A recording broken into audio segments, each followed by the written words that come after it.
Salut à tous, vous regardez Diaspora Black News. Pascal, je voudrais te poser une question. Tu vois cette jeune femme là sur l'écran? Selon toi, elle est blanche ou elle est noire? Je pense que c'est évident. Elle est blanche. Eh bien non, Pascal, tu as tort. Il s'agit de Rachel Dolezal et elle est noire. Bon, vraiment. Vous avez tous entendu parler de Rachel Dolezal qui a... Là voilà, elle est à l'écran, vous l'avez vu. Elle a démissionné il y a 2 jours de ses fonctions au National Association for the Advancement of Colored People. Elle s'est fait passer pour une personne de race noire pendant des années pour pouvoir accéder justement à ses fonctions.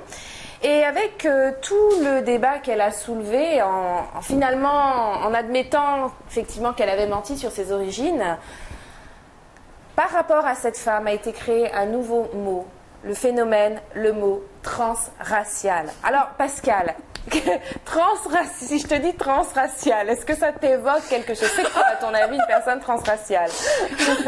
Moi, je suis transmammifère, ok?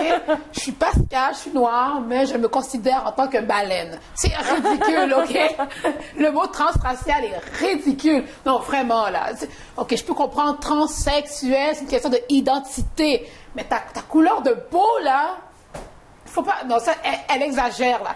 C'est exagéré. Ben, en tout cas, par rapport à elle est né ce mot transracial. Donc, une personne transraciale, c'est une personne qui est née d'une certaine race et qui devient ou qui veut devenir ou qui se présente comme une personne d'une autre race, comme Rachel Dolezal.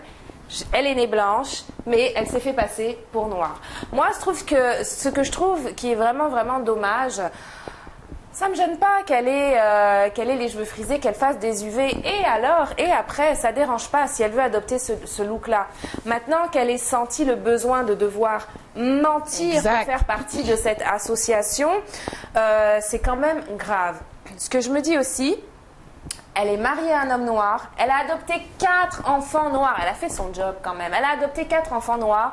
Je pense que c'était suffisant pour être acceptée dans cette association et aussi simplement par la communauté et les communautés noires de manière générale. Je suis d'accord avec toi, mais on s'entend. Elle a le white privilege. Je peux vous garantir que quand elle aura besoin d'un bail, un prêt hypothécaire, quelque chose de vraiment intense, elle va être blanche très vite. Elle va devenir vraiment blanche. Quand elle va être derrière une grosse Cadillac, elle va entendre les sirènes là, derrière d'elle. Hop! Rachel blanche, elle est back là. Tu sais, ça va être... Non, écoutez, on s'entend, elle a le white privilege là. Parce que si ça aurait été une femme noire, avec un teint très pâle, qui aurait dit non, moi je suis blanche là. Je suis blanche. Elle s'aurait fait claquer ça en pleine gueule rapidement. Non, ma chère. Tu es noire. En tout cas, je me demande, la question que je me pose, c'est est-ce que son mari était dans la confidence? Forcément qu'il l'était. Qu'est-ce que son mari pensait de tout ça? Enfin, je me pose des questions là. Et puis bon, je sais pas, c'est un peu louche cette histoire. Mais c'est vraiment dommage qu'aux États-Unis, tu aies besoin de mentir une fois de plus, mentir sur sa race pour accéder à certaines fonctions, que ce soit en devenant noire ou en devenant blanc. En tout cas, elle a marqué l'histoire avec ce terme qui a été créé juste pour elle. Ce que je trouve bien, c'est qu'elle a adopté une partie de la culture noire, mais dans son avantage personnel. Tu sais, moi, je pourrais pas débarquer en Israël et adopter la culture noire, la culture juive, et dire, bon, OK, moi, je suis juive, mais pour de vrai, je suis noire. C'est trop bizarre. Je veux dire, il y a quelque chose... Oui, je suis contente que elle nous a vraiment, tu sais, propulsé encore plus loin de ce qu'on était, mais ça s'est rendu vraiment un peu insultant, là. Tu sais, elle a les cheveux frisés, ok, pour de vrai, elle a les cheveux blonds droits, tu sais. Regardez-là, vraiment, on pourrait croire qu'elle est métisse, vraiment. On pourrait le croire, une belle femme, métisse, on pourrait le croire, mais on s'entend qu'elle est noire. Ouais, ça nous amène aussi pour parler justement de ce phénomène transracial. Tu sais que ce phénomène existe aussi au Japon, où des jeunes filles veulent justement, pareil, adopter ce look noir, écouter du hip-hop. Elles avouent quand même qu'elles sont inspirées par la culture hip-hop, elles sont vraiment inspirées par ce qu'elles voient dans les clips et c'est cette image qu'elles cherchent absolument à reproduire, ce qui est quand même assez étonnant parce que passer de japonaise à noire, il y a un sacré boulot, mais elles le font le boulot, elles le font Pascal. Elles le font de la mauvaise façon. Ça, c'est trop. Les rajouts, elle a des rajouts. Elle a des rajouts. Elle va aux UV, hein, je te préviens. C'est trop intense. Je sais que les Japonais, c'est un peu les Américains de l'Asie. Tu sais, ils sont très ouverts et tout, mais ils ont un côté aussi très fermé. Elle, c'est une... comment je veux dire ça? Elle est marginale. Oui, c'est vrai.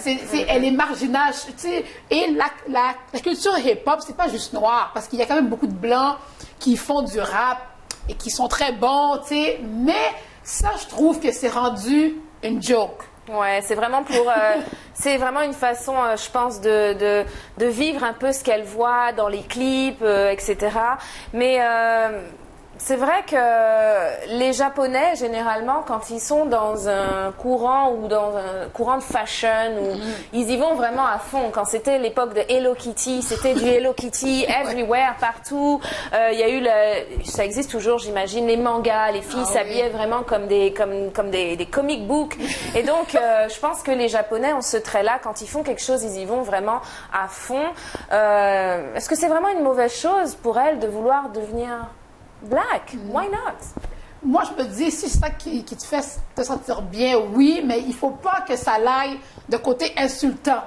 C'est quand tu penses que la culture noire, c'est les rajouts. Ouais, c'est des clichés un peu. C'est un peu cliché, le yo, les vidéos hip-hop. C'est pas ça, la culture noire. Ça, c'est vraiment ce qu'on appelle dans le slang commun montréalais être wannabe, tu sais. Ouais, ça n'a aucun lien avec un côté personnel. C'est vraiment juste pour le fashion et le look, là. Ouais.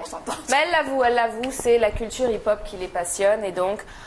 C'était pour parler un peu de ce phénomène transracial. Dites-nous ce que vous en pensez dans les commentaires. Si vous connaissez des gens qui sont aussi dans ce phénomène, n'hésitez pas à nous faire part de vos histoires. On aimerait ça les interviewer, les transraciales. À très bientôt. Suivez toujours Diaspora Black News.